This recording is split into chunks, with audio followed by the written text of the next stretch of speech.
Antoine Karidinali Kambanda ari ku rutonde rw'abakaridinali bagomba gukurwamo papa mushya ugomba gusimbura Papa Francis witabye Imana.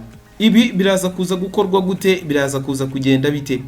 Ibi turi kuvuga turi kubishingira kuki? Reka tugaruke kuri ibi, tunagaruke no kubyo benshi bibaza, niba kuva ubukristo bwabaho, niba hari umupapa wo muri Afrika cyangwa w'umwirabura wari wayobora Kiliziya Gatolika ku rwego rw'isi. Mbahaye ikaze.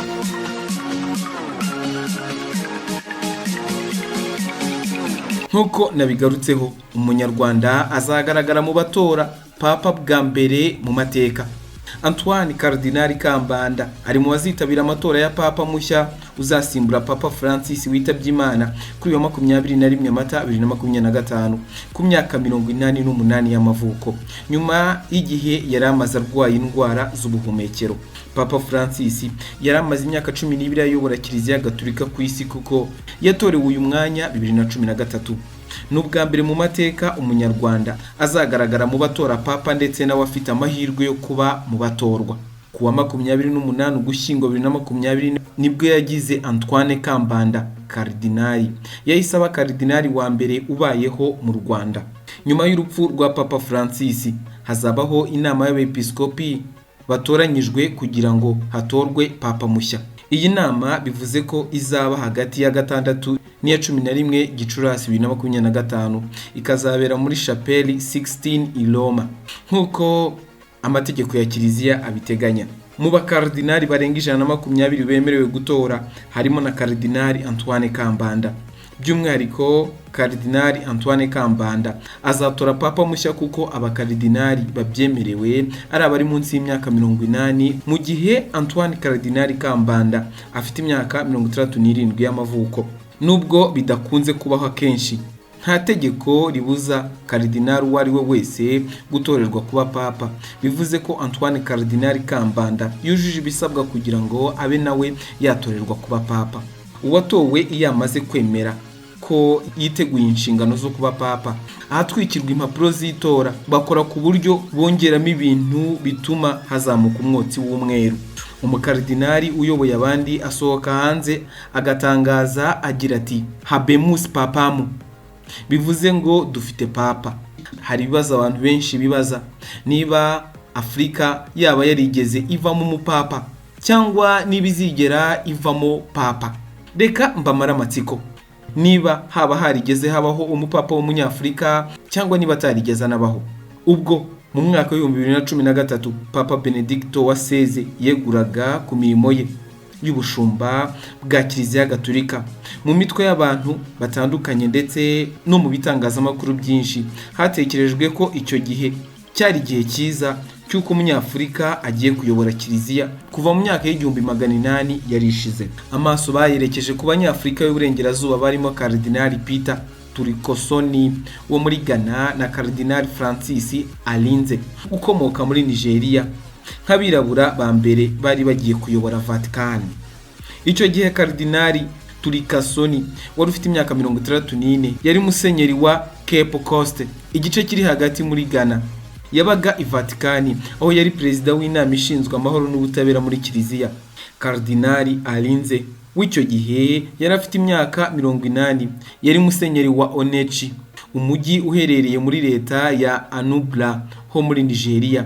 Yari amaze imyaka 28 ari karidinali kuko yimitswe mu 1945 n'uwari Papa Yohani Paul wa II. Uyu mugabo wari uzwiho gutegura ibiganiro by'iyobokamana mu 1999 yahawe igihembo n'inama mpuzamahanga y'abakristo n'abayahudi mu bijyanye no guteza imbere ibijyanye no kwemera.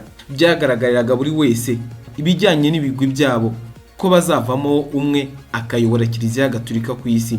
Andi mateka kandikwa ko umunyafrika ayoboye urwego rukomeye nk'urwo. Amahirwe rero ntiyasekeye abanyafrika nabo bakaridinali ubwabo, kuko Olengi Mario Bergoglio Papa Francis wo muri Argentine ariwe watowe ku bwiganze bw'amajwi akaragizwa ubushyo bw'Imana. Byatumye abo mu myaka ya vuba cyane n'abatabikurikirana bibaza igihe Kiliziya Gatolika ku isi izayoborwa n'umunyafrika. icyo benshi batazi nuko habayeho abapapa batatu b'abirabura mu myaka y'1800 ishize nk'uko Bibiliya ibigaragaza. Ubukristu bwaturutse mu burasirazuba bwo hagati bukomereza mu kibaya cya Mediterane, buva mu Bugereki bukomereza i Roma mu Butaliyani, ndetse bwambuka no mu majyaruguru ya Afurika. Umunyamateka ku bijyanye n'iyobokamana muri kaminuza ya Keene muri New Jersey, Christophe Berthold, yavuze ko amajyaruguru ya Afurika yari izingiro ry'ubukristu cyane cyane mu mujyi wa Carthage, ubu ni muri Tunisia y'ubu.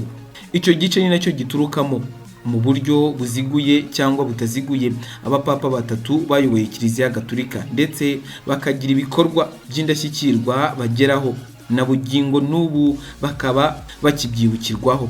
Abo ni Papa Victor wa mbere wabaye papa wa 14 kuva mu mwaka w'189 kugeza mu mwaka w'198, Papa Miltiades wabaye wa 32 mu kuyobora iyi Kiliziya kuva mu mwaka wa 311 kugeza muri 314, ndetse na Papa Gelasius wa mbere wayoboye Kiliziya ari wa 49 kuva muri 492 kugeza muri 496. Papa Victor wa mbere bizwi ko yakomotse muri Afurika, mu gihe Miltiades na Gelasius bavukiye i Roma ariko ku babyeyi b'Abanyafurika, niyo mpamvu babita Abanyafurika b'Abanyaroma. Papa Victor wa mbere azwi ku kuba yarafashije mu kubohoza abakristu bari barajyanywe mu birombe by'amabuye y'agaciro byo muri Sardinia, ikirwa giherereye mu Butaliyani. Yabaye kandi umupapa wa mbere washyizeho urukurikirane cyangwa imiterere y'uko misa isomwa, liturgia, ndetse aba mu ba mbere banditse inyandiko zitandukanye mu Kilatini, agategeka ko na misa isomwa muri urwo rurimi aho kuba mu Kigereki. Ni nawe washyizeho iteka ry'uko Pasika yizihizwa ku cyumweru. Imirimo yakorwaga nabo mu burengerazuba bw'isi, mu gihe abo mu burasirazuba bo batari bagafashe iyo gahunda. Bikekwa ko Papa Victor ashobora kuba yarahowe Imana, yitabye Imana mu mwaka w'199 nyuma y'ivuka rya Yezu, aho kuri ubu yibukwa kwa 28 Nyakanga cyangwa kwa 11 Mutarama buri mwaka. Mugenzi we Papa Gelasius wa mbere yasimbuye Mutagatifu Felix wa gatatu, niwe wahanganye n'ikibazo cyo kutumvikana kw'aba orthodoxe bo mu burasirazuba bwa Roma ndetse nabo muri Kiliziya Gatolika bo mu burengerazuba bwayo, agira uruhare mu kongera kubahuza. Icyo gihe umwami w'abami wari uyoboye Roma y'uburasirazuba Zeno yashyizeho uburyo bwagombaga kubahuza, ariko abo muri Kiliziya Gatolika banga kubyemera. Nyuma yayo makimbirane yose, Papa Gelasius wa mbere yakoresheje ububasha ahabwa kugira ngo akemure ibyo bibazo. Aba n'umupapa wa mbere wagizwe uhagarariye Yezu mu isi, Vicar of Christ, kubera ibyo bikorwa bye. Niwe wanditse ibaruwa yamenyekanye cyane yo gutandukanya ubuyobozi bwite bwa za leta ndetse n'ubwa Kiliziya. Yandikiye ibaruwa wamusimbuye umwami w'abami Zeno Anastasius wa mbere, aho yamwerekaga ko isi iyobowe muri ubwo buryo bubiri, amusaba kubizirikana. Mu mwaka wa 494 yamaganye ashize amanga ukwizera ko ari gushingiye ku migenzo ya gipagani i Roma. Umunsi wari uzwi nka Lupercalia wizihizwaga kwa 15 Gashyantare. Papa Gelasius wa mbere yitabye Imana mu Gushyingo mu mwaka wa 496, yibukwa buri wa 21 Ugushyingo. Papa Miltiades nawe nk'umupapa w'umwirabura yagize uruhare rukomeye cyane muri Kiliziya Gatolika, yibukwa nk'uwagize uruhare mu kuzana amahoro ku bakristu binyuze mu gusaba uburenganzira bwuzuye bwo gusenga no gushyira akadomo ku bakristu bicwaga bahowe imyemerere yabo. Muri 311 ubwo uyu mupapa yahabwaga kuyobora Kiliziya Gatolika, ni nabwo hasinywa amasezerano yo guhagarika iyicwa ry'abakristu.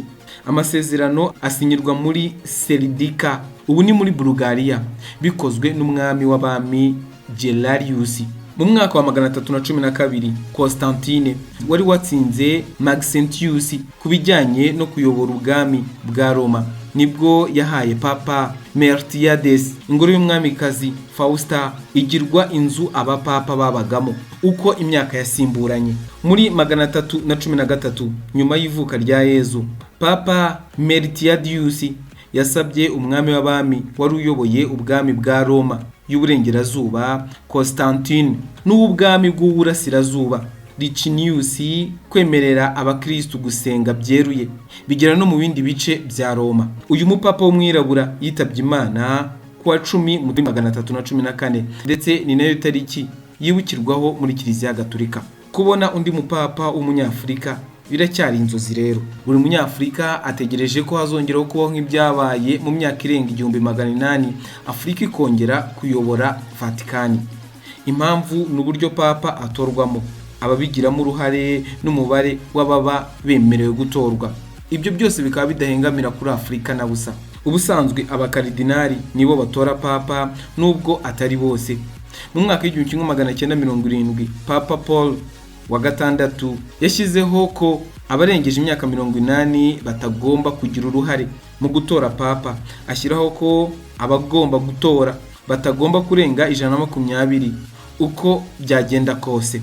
Kuri ubu mu bakaridinari 222 Kiliziya Gatolika ifite, 123 nibo bemerewe gutora papa. Muri 222 Afrika ifitemo 26 bangana na 11.7%, aho 16 muri bo bangana na 13% aribo bemerewe gutora umushumba wa Kiliziya Gatolika mu isi. Amerika y'Amajyaruguru ifitemo 35 bangana na 15.8%, ikagira 21 bemerewe gutora ba papa bangana na 17.1%. Amerika y'Amajyepfo ifite abakaridinari 24 ni 10.8%, ikagira 11.4%, ubwo aba 14 nabemerewe gutora.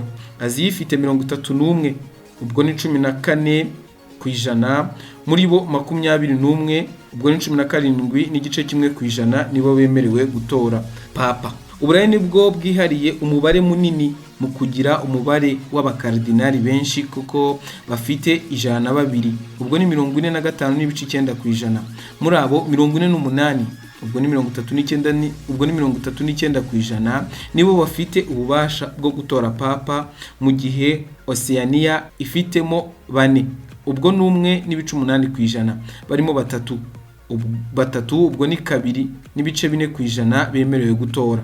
Kugira ngo Afrika ibe yakwegukana umwanya wa papa nuko iba yatowe ku bwiganze bw'amajwi angana na 2/3 by'abatora, ubwo ugereranyije nabemerewe gutora 82 nibo bemerewe kwemeza papa.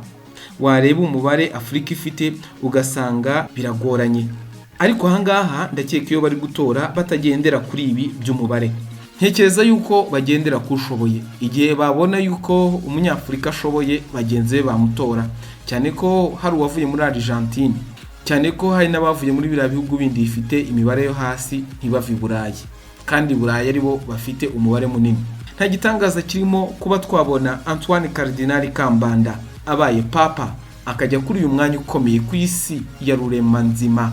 Bivugwa yuko kubigendanye na politiki nabwo bafite mu kuboko, kaba ari agaciro gakomeye ku Rwanda.